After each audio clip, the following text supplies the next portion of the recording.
As we ascended towards the Calypso, our hearts raced with anticipation, hanging onto Regina's every word.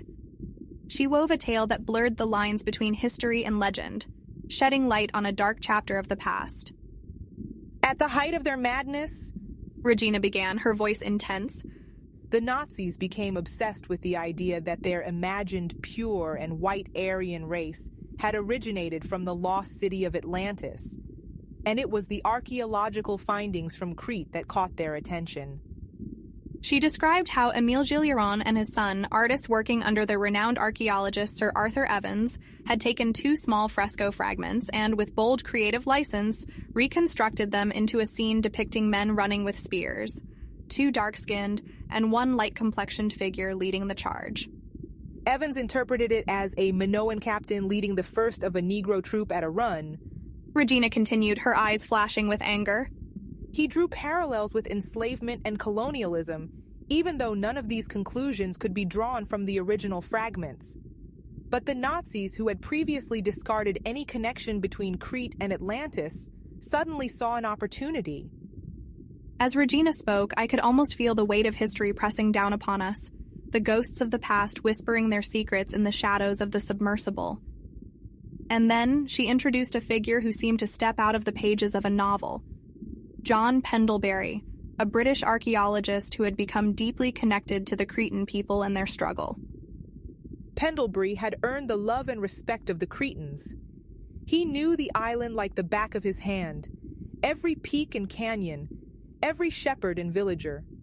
A dashing figure with his toughness and charm, bringing optimism and joie de vivre wherever he roamed. And when the Germans invaded Crete in World War II, he joined forces with the local resistance, led by the legendary Antonis Grigorakis, known to all as Captain Satan, because only the devil could survive so many battle wounds. I leaned forward, intrigued by this new character. Regina must have sensed my curiosity, for she continued, Captain Satan was a born leader, fearless and cunning. He and Pendlebury formed an unlikely but formidable partnership, coordinating the resistance from the caves of Mount Ida, sacred to the Great Mother. Regina painted a vivid picture of the resistance's bravery, of the heavy losses suffered by the Germans, and the brutal retaliation that followed. The Cretan people fought with everything they had. Men, women, children, they all played a part. It was a true grassroots uprising, with over 100,000 civilians joining the cause after the Nazi atrocities.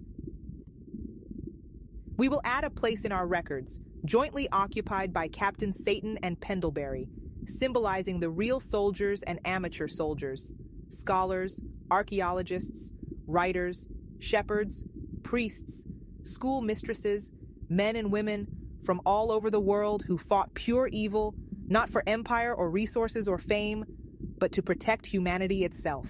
Humans doing the work of the goddess. Beside me, I caught a glimpse of Bastian wiping away a tear, exchanging a sweet smile with Regina. In that moment, I felt a flicker of hope that perhaps we could bridge the divide between us, united in a common cause. But the story took a darker turn as Regina revealed Pendlebury's fate, shot in the head, his notebooks confiscated, leading the Nazis to Monastiraki for their illegal excavations at a specific spot, seeking something mentioned in his notes. Recent excavations have uncovered artifacts connected with ritual contexts, evidence of wine production with honey and herbs. The Nazis, obsessed with the Holy Grail and desperate to undermine the Christ of their enemies, thought they'd find answers there. But it seems they left empty-handed.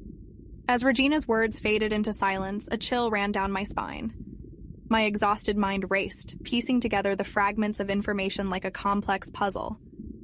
The connections snapped into place, and a startling realization dawned on me. My eyes widened and I inhaled sharply, struggling to find the right words to articulate the epiphany that had struck me with the force of a thunderbolt. Elizebeth, sensing my revelation, smiled enigmatically and asked, "Where to?" In that moment, the veil lifted, and I understood the true nature of our sea quest.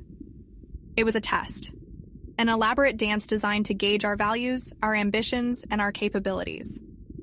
Elizebeth was waiting, her keen gaze fixed upon me, challenging me to prove that I was the investigative journalist they needed me to be. That I possessed the intellect, the intuition, and the courage to unravel the secrets they had guarded for so long. And Bastian, too, had been tested.